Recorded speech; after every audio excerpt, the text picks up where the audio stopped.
మేము చేయమన్నదే చేయాలి, మేము చూపిందే నువ్వు చూడాలి, అంతే. ఒకవేళ అలా ఉండిందేమో మరి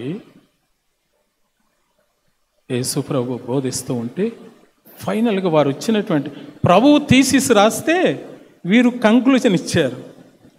ఆయన వారి శాస్త్రుల వలె కాక అధికారం గలవాడు. స్వార్థం కొరకు బోధించలేదు ఆయన. ఇదిగో నేనేం పొందుతాను ఈ బోధ ద్వారా, ఈ బోధ బోధిస్తే నాకు ఏమి ఇస్తారా, ఏమి తెస్తారా, ఏమి తీసుకుని వస్తారా? స్వార్థం కొరకు బోధించిన బోధకుడు కాదు ఈయన. స్వార్థం కొరకు ఇదిగో ఆయన బోధించి ఆయన ఆస్తుల ఐశ్వర్యాలు కూర్చుకున్నవాడు కాదు ఆయన. దేవుని సంగమ, దేవుని ప్రజలారా, నేను ప్రభు పేరిట గుర్తు చేస్తూ ఉన్నాను. ఈనాడు మనకు చెప్పబడుతున్న బోధలు ఎటువంటివో, మనం వింటున్న బోధలు ఎటువంటివో సంఘం ఒకసారి బాగా పరిశీలించాలి. అకయ్యలో ఉన్న సంఘస్థులు పౌలు శీలలు బోధ చేసి వెళ్ళిపోయిన తర్వాత లేఖనములు ఇలా సరిగా ఉన్నాయా లేదా, పౌలు సరిగా బోధించాడా లేదా, శీల సరిగా బోధించాడా లేదా, లేఖనాలు పరిశోధించారండి. ఎవరు ఏ బోధ చెప్తే అక్కడికి వెళ్ళడం, ఆ బోధకునికి అంత మొత్తం ఇచ్చేయడం, చేతులెత్తేయడం, ఇదిగో అన్యాయానికి ఇదిగో గురి కావడం. నేను ప్రభు పేరిట నేను మీకు గుర్తు చేస్తున్నాను, మనకు మంచి బోధకుడు ఉన్నాడు. ఆ బోధకుని కాకుండా ఏ బోధలు వచ్చినా, అందుకే యోహాను ఒక మాట అంటాడు, ఈ బోధను తేక ఎవడైనా మీ వద్దకు వస్తే వానికి వందనాలు చెప్పొద్దండి, వాని మీ ఇంట్లో కూడా చేర్చుకోవాలి. లోకం ఆయనను వెంబడించడానికి కారణం మంచి బోధకుడు అండి. ఈయన మంచి బోధకుడు. యేసు వెంట లోకమంతా వెళ్ళడానికి కారణం ఏంటంటే ఆయన దేవుని రాజ్య మర్మములు, ఇదిగో సామాన్య ప్రజలకు కూడా అర్థమయ్యేటట్టుగా ఉపమానాలు, ఆ సంఘటన. దేవుని రాజ్యం మీకు అర్థం కాలేదా? ఒక చిన్న ఆవగింజను తీసుకుని వచ్చేసాడు. ఆవగింజ తెలియని వారెవరండి? ఇదిగో ఒక యజమానుని గురించి చెప్పాడు, పరలోక రాజ్యం అర్థమైపోయింది. అయ్యో బాబోయ్, ఎంత సింపుల్గా అండి. అంత సింపుల్ ప్రసంగాలు ఈనాడు థియోలోజియన్స్, పెద్ద పెద్ద స్కాలర్స్ ఇన్ని గ్రంథాలు, ఇన్ని పుస్తకాలు రాశారు, ఇంకా రాస్తూనే ఉన్నారు. అందుకే యోహాను ఒక చిన్న కంక్లూజన్ ఇచ్చాడు, యేసు దేవుని కుమారుడని మీరు నమ్మునట్టు, ఆయన యందు విశ్వాసం ఉంచినట్లు మీకు ఇది వ్రాయబడి. అందుకే యోహాను సువార్త ఆయనను విశ్వసించండి అని బోధిస్తున్నాడు. పత్రికలు ఆయనను ప్రేమించండి అని వ్రాసాడు యోహాను సువార్తికుడు. ప్రకటన గ్రంథం ఆయన కొరకు ఎదురు చూడండి. ఆయనను లోకం వెంబడించడానికి ప్రధానమైన కారణం ఆయన మామూలు బోధకుడు కాదు, ఆయన మంచి బోధకుడు. మూడవది మార్క్స్ వార్త 2వ అధ్యాయము 12వ వచనం. మార్క్స్ వార్త 2వ అధ్యాయం 12వ వచనం. అమ్మా,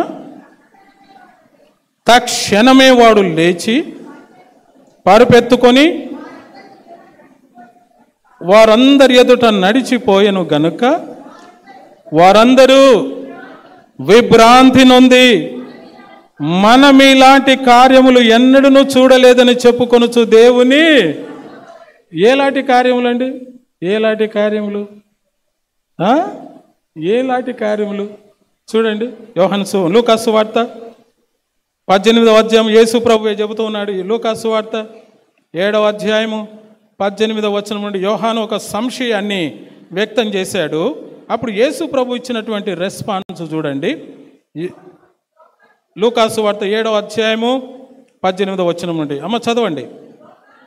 యోహాను శిష్యులు ఈ సంగతులన్నీ అతనికి తెలియజేసిరి. అంతటి యోహాను తన శిష్యులలో ఇద్దరిని పిలిచి, రాబోవాడవు నీవేనా, మేము మరి ఒకని కొరకు కనిపెట్టుకునవలెనా అని అడుగుటకు వారిని ప్రభు యొద్దకు పంపెను. ఆ మనుషులు ఆయన యొద్దకు వచ్చి, రాబోవాడు నీవేనా, లేక మరి ఒకని కొరకు మేము కనిపెట్టుకునవలెనా అని అడుగుటకు బాప్తిసమిచ్చి యోహాను మమ్మును నీ యొద్దకు పంపెనని చెప్పిరి. ఆ గడియలోనే ఏం కార్యాలు చేశాడండి ఈయన? రోగములను, బాధలను, అపవిత్రాత్మలు గల అనేకులను స్వస్థపరిచి చాలామంది గుడ్డి వారికి చూపు దయచేసెను.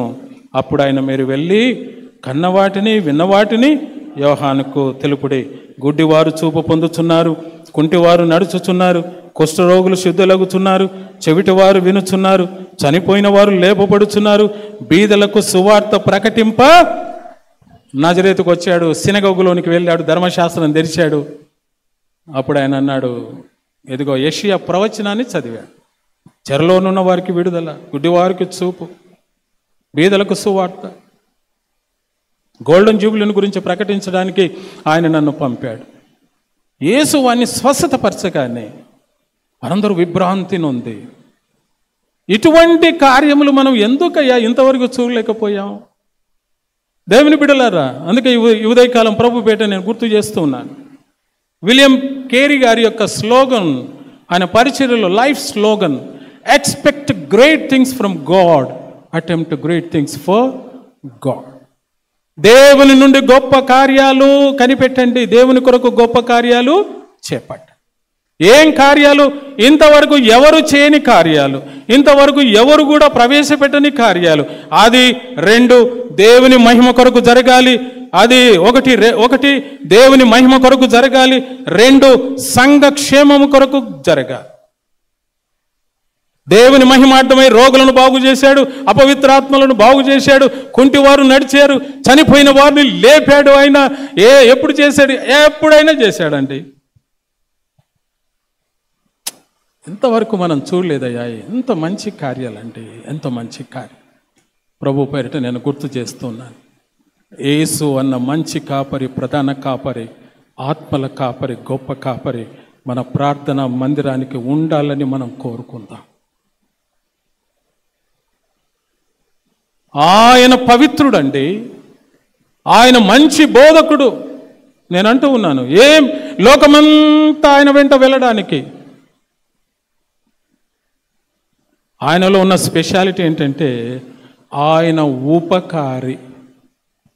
ఏమండి, ఇక్కడ ఎవరైనా మందిరంలో ఉన్న వారందరినీ ప్రభు పేట అడుగుతున్నాను, యేసు ఎప్పుడైనా, ఏ దినమైనా, ఏ గడి అయినా, ఏ సంవత్సరమైనా ఆయన మీకు ఏమైనా హాని చేశాడా?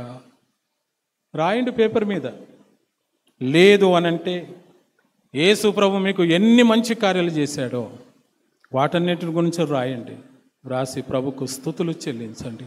నా జీవితంలో ఇంతవరకు ఎవరు కూడా ఇన్ని గొప్ప కార్యాలు చేయలేదండి, నా యేసు ప్రభువు చేశాడు. లోకమంతా ఆయన వెంట వెళ్ళడానికి కారణం ఏంటంటే, ఓ పరిసయ్యులారా, ఆయన చేసిన కార్యములు మీరేనాడని చేశారా? ఓ సద్దుకయ్యులారా, ఓ ప్రధాన యాజకులారా, సమాజ మందిరపు అధికారులారా, యూదా మత ప్రవిష్టులారా, ఎదుగో నిలువుటంగులు వేసుకున్న ప్రధాన యాజకులారా, ఏ నాడైనా మీలో పవిత్రత ఉందా? లేదే. ఏ నాడైనా మీరు మంచి బోధ చేశారా? లేదే. ఏ నాడైనా మాకు మేలు చేశారా? లేదే. మమ్ములను దోచుకుంటున్నారు కదా. అందుకే యెహెజ్కేలు ప్రవక్త ద్వారా, నరపుత్రుడా, నువ్వు ఇదిగో ప్రవచనమెత్తి ఇలాగు యాజకులను గురించి ప్రవచించు, వారు నా గొర్రెలను తినేస్తూ ఉన్నారన్నాడు. నేను కాపరులకు వ్యతిరేకంగా తిరుగుబాటు నేను లేశానన్నాడు దేవుడు. వచ్చాడండి మంచి కాపరి. ఎన్ని మంచి కార్యాలండి, ఎన్ని మంచి కార్యాలు. విధవరాలు భర్త చనిపోయింది, ఉన్న ఒక్కగానొక్క కుమారుడు కూడా చనిపోయాడు, ఏడుస్తూ ఉంది. ప్రభు నాయని గ్రామంలోనికి వచ్చాడు. ఆమె ఏడుస్తూ ఉండగా ఆమెను అర్థం చేసుకున్నాడు ఆయన. భర్త లేడు, పర్వతం లాంటి భర్త లేడు, ఇదిగో మెట్టల లాంటి కుమారుడు కూడా చనిపోయాడు, ఎవరు లేరు ఆవిడకు. ఆమె ఏడుస్తూ ఉంది. ఆమె దుఃఖాన్ని చూచిన వాడు ఒకే ఒకరు, అప్పుడు యేసు మాత్రమే. ఏమా ఎందుకు ఏడుస్తున్నావు? పాడెను తాకాడు, వాడిని బ్రతికించాడు. ఆ తల్లికి ఏనాడు మేము చూడలేదే ఇలాంటి కార్యాలు. ఎంత మంచి దేవుడండి ఈయన, ఎంత మంచి రక్షకుడైన క్రీస్తునందు ప్రియమైన దేవుని బిడ్డలారా, ఇంకా మాకు ఆశ లేదండి, ఇదిగో మాకు ఇంకా ఏది లేదు అనుకుంటున్న సమయంలో ప్రభు పేరిట నేను మీకు గుర్తు చేస్తున్నాను, ఆశను కలగజేసేవాడు, మీలో తృప్తిని కలగజేసేవాడు ఒక ఆయన ఉన్నాడు. ఎవరు చేయని కార్యాలు కాపరిగా నేను చేయలేను, ఒకవేళ ఎవరు చేయలేరు, కానీ చేయగలిగిన ఒక సర్వాధికారి, సర్వశక్తిమంతుడు ఒకరున్నారు, ఆయన యేసు క్రీస్తు. అందుకే లోకం ఆయనను వెంబడించడానికి కారణం ఏంటంటే ఇలాంటి కార్యాలు ఎవరు కూడా ఇంతవరకు చేయలేదు.